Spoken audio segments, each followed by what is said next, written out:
செவ்வரளி பூவெடுத்து சிந்தையிலே உன்னை வைத்து சந்தம் கொண்டு உந்தனையே நான் பாடுவேன் அம்மா. சித்து விளையாடிடவே வருவாயம்மா அம்மா, சித்து விளையாடிடவே வருவாயம்மா.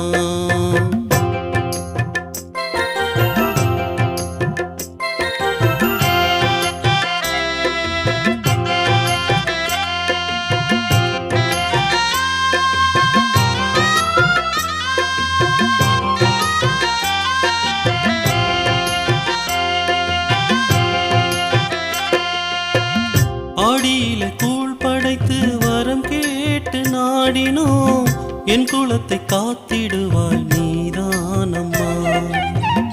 ஆடியில கூழ் படைத்து வரம் கேட்டு நாடினோம், என் குலத்தை காத்து